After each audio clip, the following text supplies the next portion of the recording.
বন্ধুরা দেখো আমাদের পাশের বাড়ির ভাবি মানে একটা স্যারের বউ, তো এত পরোটা, তারপরে এই যে গাজরের হালুয়া, তারপরে এই যে এইসব দিয়েছে। খেয়ে দেখ না দাদা। না আমি এখন খাবো না, তুই খাবি খা।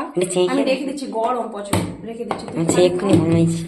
এক্ষুনি বানিয়েছে, মানা করলাম বলে না না খাও।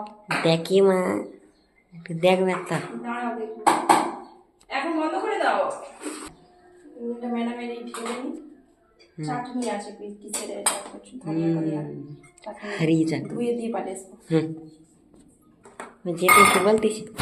যেতে দি আমি বলছি যে আজকে কি তাড়াতাড়ি খাবার বানাচ্ছো? বলে না তোমাদের জন্য বানিয়েছি। আমি কেন বানিয়েছো? সালা স্পেশাল আমাদের জন্য।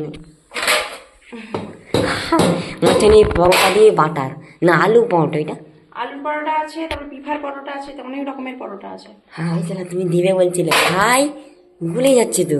গরম নেই কেন দিলে? এই তো ওই হয়ে যাচ্ছে, মা খাই যাচ্ছে, ওটা তুলে নাও না এতে ফার্স্টে। চলবে, এটা দিয়ে দেবো, চলে থাকবে, গরম থাক, ঢাকা দিয়ে রাখ সব। আমি এটা ধুয়ে দিয়েছি, এখন রেখে দাও, বন্ধ করে দাও। আমাকে দেখা দাও, তুই রেখে দে।